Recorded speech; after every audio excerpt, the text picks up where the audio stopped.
नमस्कार, आप देख रहे हैं न्यूज़ 24। मैं हूं आपके साथ पंकज सिन्हा। दोस्तों, झारखंड सूबे में हेमंत सोरेन की सरकार है और हेमंत है तो हिम्मत है। इस बात को चरितार्थ और पूर्ण रूप से सत्य कर दिखाया है रामगढ़ थाना के पुलिस ने।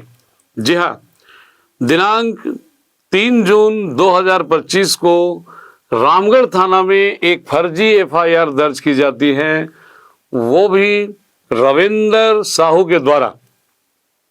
फर्जी एफआईआर में धोखाधड़ी की शिकायत होती है।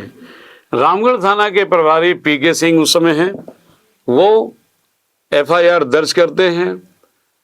आपको मैं बताते चलूं कि एफआईआर दर्ज ऐसे वैसे नहीं होता है। एफआईआर दर्ज किसी न किसी सबूत के आधार पे होता है, जो कि अभी तक ये पता नहीं चला है कि आखिर किन सबूतों के आधार पर रामगढ़ थाना ने सिर्फ एफआईआर दर्ज नहीं किया, बल्कि 14 जून को पीके सिंह अपने सहयोगियों के साथ धनबाद के झरिया शहर कोहरीवाल में आ धमकते हैं उन लोगों को गिरफ्तार करने के लिए जिनके खिलाफ एफआईआर दर्ज की गई होती है। अब ये तो रामगढ़ थाना के पुलिस वाले जाने कि भाई कौन सी सबूत इन लोगों ने प्रस्तुत कर दिए थे और जिसके आधार पर पीके सिंह को आना पड़ गया धनबाद के झरिया शहर के, वो भी कोहरीवाल में, आरोपियों को गिरफ्तार करने के लिए। मैं बता दूं कुछ आरोपियों के नाम: आकाश, शन्नी रवानी और कोमल कुमारी। ये वो 3 शख्स हैं जिन्हें कोहरीवाल से रात में पुलिस अरेस्ट करके रामगढ़ थाना ले जाती है और जिनके खिलाफ एफआईआर दर्ज किया गया है। एफआईआर दर्ज एक और लड़की के प्रति किया गया है जिसका नाम है नंदिनी कुमारी, जो कि झरिया कोहरीवाल की रहने वाली है। और अभी नंदिनी कुमारी की स्थिति ये है कि काफ़ी डिप्रेशन में जी रही हैं वो, और किसी भी समय भगवान न करे कोई भी गलत कदम उठा सकती हैं। इसका जिम्मेवार कौन होगा? आगे आप देखिए कि किस प्रकार से हेमंत है तो हिम्मत है। रामगढ़ थाना ने इसको पूरी तरह से चरितार्थ न सिर्फ कर दिखाया है कि मामला उस आदमी को, एफआईआर करने वाला व्यक्ति के अगर कारनामे को खंगाला जाए तो वो कारनामा इतने बड़े बड़े निकलेंगे, इतनी बड़ी बड़ी मंत्रियों से उनके ताल्लुकात हैं और इतने बड़े बड़े आला अधिकारियों से उनके साथ उठना बैठना है कि बताना बड़ा मुश्किल है। वो तो मैं दिखाऊंगा ही अपने एपिसोड में एक एक करके। लेकिन इस बात की ओर किसी का ध्यान नहीं गया कि आखिर ये एफआईआर किस सबूत के आधार पे किया गया, क्योंकि कानून सबूत मांगती है और सबूत अगर ना हो तो क्या ऐसा एफआईआर किया जा सकता है? ऐसी कौन सी आफत पड़ गई? कौन सा मतलब कोमल कुमारी ने, शन्नी रवानी ने, आकाश ने या फिर नंदिनी साहू ने अपराध कर दिया था, किसी का कत्ल कर दिया था कि उन्हें रात के समय उठाने के लिए रामगढ़ से पीके सिंह को अपने सहयोगियों के साथ धनबाद यानी कि झरिया के कोहरीवाल में आना पड़ा? ये पूरा का पूरा मामला को फर्जी तो मैं नहीं बोलूँगा, लेकिन संदेहास्पद जरूर है, संदेह के घेरे में है, क्योंकि एफआईआर एक ऐसे शख्स ने किया है जो दूध का धुला हुआ तो बिल्कुल ही नहीं है। कई गलत कारनामों के साथ उसके नाम को जोड़े जाते हैं। अपनी कॉलर बचाने के लिए राजनीतिक पार्टियों का सहारा भी लेते हैं और न जाने क्या क्या करते हैं। देखिए हमारे इस एपिसोड में। मैं आप सबको कुछ बताना चाहती हूँ जो इन दिनों मेरे साथ हो रहा है उसके बारे में, ताकि कोई और लड़की इस चंगुल में ना फंस सके। मेरा नाम नंदिनी साहू है और मैं झरिया कोहरीवाल की रहने वाली हूँ। मैं रविंदर साहू से 2023 में मिली थी सोशल मीडिया के थ्रू, जिसमें उन्होंने अपनी आइडेंटिटी हाइड करते हुए मुझे किसी और लड़के का फ़ोटो भेजे और अपनी उम्र 23-24 साल बताए, जिससे मैं संपर्क में आ गई और हमारी बातचीत होने लगी। ऐसे ही उसके बाद फिर मैं उनसे काफ़ी बोलती कि मुझे मिलना है, वो मिलना नहीं चाहते थे मेरे से। फिर काफ़ी जिद करने के बाद वो मुझसे मिलने के लिए आए। वो देख मैं हैरान हो गई जब उनको देखा तब। उनकी उम्र 50 और 51 साल थी। मैं उनसे उसके बाद फिर संपर्क तोड़ दी और बातचीत बंद कर दी। फिर वो मुझे अलग अलग नंबरों से परेशान करते और मुझे कहते कि मैं तुम्हें तुम्हारे मोहल्ले में आकर तुम्हारी बदनामी करूँगा, मैं जहर खा लूँगा, और बहुत ज़्यादा परेशान करने लगे। वो बोले कि मुझसे तुम मिलने के लिए आओ आखिरी टाइम। तो मैं डर कर उनसे मिलने के लिए गई। उसके बाद फिर उन्होंने कहा कि मेरी शादी नहीं हुई है, मेरी शादी जिससे भी हुई थी वो लड़की भाग चुकी है और मेरा उससे डिवोर्स हो चुका है, मैं तुमसे शादी करूँगा। उसके बाद फिर वो शादी का झांसा देने लगे, जिससे फिर धीरे धीरे मतलब हमारी बातचीत होने लगी। बातचीत होने के दौरान फिर उन्होंने मुझसे एक गुरु माँ से मिलवाया, जो कि मुझे धनसार के पास वो अपनी कार में मुझे बैठाएं और उनके कार में वो गुरु माँ भी थी। उसके बाद फिर मैं जब उनसे मिली तो उन्होंने उनका परिचय यह दिया कि वो मतलब अनाथ लड़कियों की मदद करती है, जिनके माता पिता नहीं होते, जिनको नौकरी चाहिए उनकी नौकरी लगाती है। और उन्होंने कहा कि जब मतलब उनको मेरी ज़रूरत पड़े तो मैं उनकी मदद कर सकूं। उन्होंने कहा कि तुम मदद कर देना उनका। तो मैंने कहा ठीक है। उसके बाद फिर कुछ दिनों के बाद उन्होंने कॉन्फ्रेंस कॉल किया और उन्होंने कहा कि नंदिनी तुम चले जाओ, उनको तुम्हारी मदद चाहिए।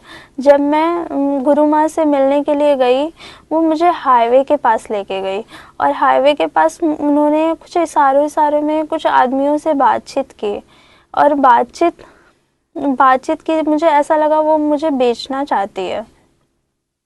फिर मैं वापस उनसे बहाना करते हुए वापस आ गई और मैंने जब ये सब बात उन्हें बताया तो उन्होंने कहा कि हाँ वो बेच सकती है, ऐसा वो कर सकती है।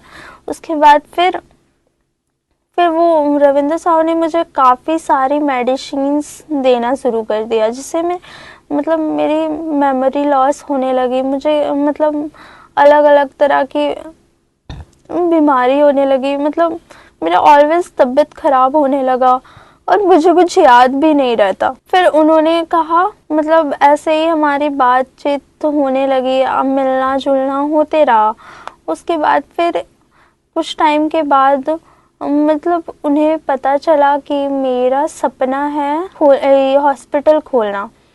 तो उन्होंने कहा कि मैं तुम्हारी मदद करूँगा, तुम्हारा सपना है खोलना, तो वो मेरा भी सपना है।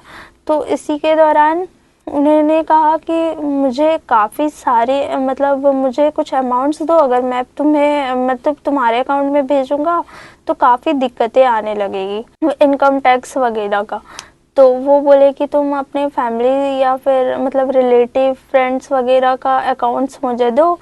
उसके बाद फिर मैंने मतलब उनके कहने पे जुगाड़ करके अपने फैमिली, अपने भाई वगैरह का अकाउंट उन्हें प्रोवाइड कर दिया और उसके बाद फिर उन्होंने उसमें अकाउंट में पैसा भेजने लगे, जो कि मेरे एक्सपेक्टेशन से बाहर था।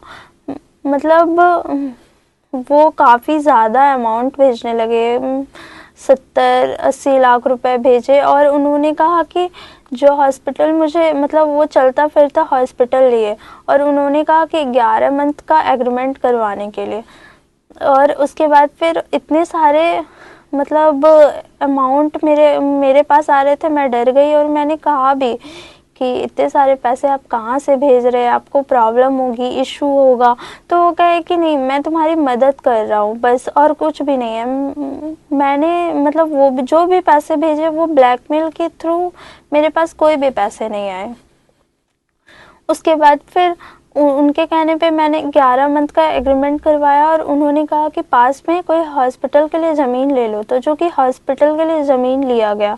और उसके बाद फिर मेरी तबीयत काफ़ी ज़्यादा ख़राब होने लगी धीरे धीरे। और फिर उन्होंने एक दिन मुझे कहा कि ठीक है, और मुझे रामगढ़ लेके गए और मुझे जब रामगढ़ लेके गए तो मैंने देखा कि वहाँ पे मौजूद उनकी वाइफ और उनके बच्चे भी थे। मैं देख हैरान हो गई, जो कि उन्होंने मुझे कहा था कि मैं शादीशुदा नहीं हूँ, मेरा डिवोर्स हो चुका है। मुझे मतलब हमारे बीच मुझे कुछ समझ में ही नहीं आ रहा था कि मेरे साथ क्या हो रहा है। उन्होंने मुझसे झूठ कहा था और उसके बाद फिर वहाँ से जब मतलब लौटते वक्त हमारे बीच काफ़ी ज़्यादा लड़ाई होने लगी। मैंने कहा कि आप झूठे हो, आप बहुत झूठ बोलते हो, आप मुझसे झूठ में मेरा इस्तेमाल किया। और उसके बाद फिर हमारे बीच में ज़्यादा लड़ाई होने लगी और मैं डिप्रेशन में चली गई और मेरा तबीयत बहुत ख़राब होने लगा। फिर मैं दिल्ली गई उनके कहने इलाज कराने के लिए, उनके कहने पे, जहाँ पे उन्होंने मुझसे कामिनी देवी से संपर्क कराया। उन्होंने कहा कि ये मेरी साली है और वो मतलब साली बोलकर परिचय कराया। और जबकि मैंने वहाँ जाने के बाद मैंने कुछ और ही देखा, मुझे कुछ समझ नहीं आ रहा था। मेरी तबीयत भी काफ़ी ज़्यादा ख़राब थी और वो मुझे काफ़ी ज़्यादा टॉर्चर करने लगे, बहुत ज़्यादा टॉर्चर करने लगे। कभी खाना नहीं देते, मारपीट ऐसे वैसे। और उसके बाद टॉर्चर करते वक्त उन्होंने मुझे खाली पन्नों में साइन कराया। मैं नहीं करना चाहती थी। वो मुझे काफ़ी मारने लगे, पीटने लगे और मुझे अलग अलग तरह से टॉर्चर करने लगे और ज़बरदस्ती मुझसे साइन करवाया। और जब उसके बाद फिर मैं वापस में जब लौटी तो मुझे पता चला कि मेरे नाम पे ऑलरेडी एक रामगढ़ थाना से केस हो चुका है, जो कि रविंदर साहू ने किया था कि मैं उन्हें ब्लैकमेल करके उनके बच्चे और उनकी बीवी को मारने का धमकी देके पैसा मंगवाया है। ये मतलब ये सब मुझे पता चला। उसके बाद फिर मुझे मतलब मेरे भाई को, मेरी माँ को, सबको, मेरी फैमिली को अरेस्ट करने लगे और मतलब न्यूज़ में ये भी वायरल करने लगे कि हाँ मतलब नंदिनी साहू को वो अपनी बेटी की तरह मानते थे और उन बेटी की तरह मानते थे और मुझे मदद किया और मैंने उनके साथ मतलब ब्लैकमेल करके पैसे लिए। वो ये सब वायरल करने लगे, जो कि हमारा रिश्ता अब कोई बेटी और बाप का नहीं है। हमारा रिलेशनशिप, हमारे बीच में संबंध था। मतलब हम इन सब डॉक्यूमेंट्स वगैरह लेके जाते हैं और मतलब जब मैं पुलिस को ये बताती हूँ कि नहीं ये मेरे ऊपर गलत आरोप लगाया गया है, मैं उन्हें धमकी और ब्लैकमेल देके कुछ भी पैसा नहीं मंगाई हूँ, तो वो मेरी बात सुनने के लिए भी रेडी नहीं है। मैं आवेदन दे चुकी हूँ लेकिन वो एक्सेप्ट नहीं करते और मुझे समाज में गलत गलत नज़रियों से देखा जा रहा है, गलत गलत नज़र से देखा जा रहा है और मुझे बहुत सारे लोग परेशान भी कर रहे हैं। मेरे घर से निकलना भी बहुत ज़्यादा प्रॉब्लम हो रहा है। मेरे घर से निकलने में भी मुझे काफ़ी डर लग रहा है। मैं आप सबसे निवेदन करती हूँ कि आप प्लीज़ ये मेरी मदद करें और इस केस के सिलसिले में पता करें। मैंने कोई भी पैसा उनसे ब्लैकमेल करके नहीं लिया, जबकि मुझे पता ही नहीं था कि उनके बीवी भी है और बच्चे भी। ये तो मुझे 29 तारीख को पता चला और ये केस उन्होंने पैसा का जो ट्रांजैक्शन मुझे किया है वो मार्च का है। मेरे पास सारे मतलब जो भी पैसा का ट्रांजैक्शन किए थे वो सारे स्क्रीनशॉट मेरे पास मौजूद है और मेरे पास काफ़ी सारे मतलब जो भी मैं मौजूद है, मैं आप सबको वो दिखाना चाहती हूँ। और मेरी कोई भी मदद नहीं कर रहे हैं। मेरे पुलिस भी मतलब पुलिस स्टेशन भी में भी कोई भी मदद नहीं की जा रही है और कहीं भी मेरी कोई मदद नहीं की जा रही है। आपसे निवेदन करते हैं प्लीज़ मेरी मदद करें। और मेरी माँ और मेरे भाई का इन दिनों मतलब रामगढ़ थाने से वापसी लौटते वक्त उधर से ये एक्सीडेंट भी कराया गया और मेरी माँ भी बहुत मतलब उनको काफ़ी ज़्यादा चोट आई है, वो अभी बेड रेस्ट पे चल रही है। हम लोग काफ़ी डरे हुए हैं। वो काफ़ी ज़्यादा पैसे वाले इंसान है और पहुंच वाले इंसान है, जहाँ मतलब मैं जहाँ भी जाती सबको पता होता है कि हाँ मैं कहाँ जा रही हूँ। मेरे पीछे आदमी छोड़ा गया है और मुझे मारा भी गया। हम सबको कुछ लोग परेशान भी काफ़ी ज़्यादा कर रहे हैं। उसके बाद फिर मुझे बाद में पता चला कि वो मेरा इस्तेमाल अपने ब्लैक मनी को वाइट मनी करने में किया करते थे और बीच में ही वो मेरे से नवंबर में ही वो अकाउंट लिए थे और उनको कुछ पैसा, वो मुझे कह रहे थे कि मुझे पैसा का ज़रूरत है, मेरे अकाउंट काम नहीं कर रहा है, तो जिसके द्वारा मुझे तुम अकाउंट दो और मैं उसमें पैसा भेजूंगा, तुम निकाल के रखना, मैं वापस में आऊँगा जब तो तुमसे लेते हुए जाऊँगा। और उसी बीच फिर वो मतलब पैसा उस समय भी 15 से 20 लाख रुपए का ट्रांजैक्शन उन्होंने किया था, और जो कि मेरे फ्रेंड के अकाउंट में किया था। और उन्होंने कहा था कि वो पैसा मतलब निकाल के तुम अपने पास रख लो और कुछ मतलब उन लोगों को कुछ परसेंट में दे दो। तो उन लोगों को उन्होंने पैसा कुछ देने के लिए कहा था और बाकी पैसा मैंने रखा था, और वो धीरे धीरे कुछ कुछ टाइम में आते और मैं उन्हें वापस लौटा देती बाय बस के द्वारा। और मतलब है वो जब भी आते उसके द्वारा मैं उनको कैश वापस लौटा देती। आपसे निवेदन किया करती हूँ कि प्लीज़ इस केस के सिलसिले में मुझे मेरी मदद कीजिए। और मुझे धमकियाँ भी दिया करते थे कि मतलब तुम मेरे साथ साइड से रहो, अगर नहीं रहोगी तो मैं तुम्हें बर्बाद कर दूँगा। मैं ये सब जानने के बाद हमारी काफ़ी ज़्यादा लड़ाई होने लगी कि उनके बच्चे हैं, बीवी है, जो कि मुझसे वो झूठ बोले थे।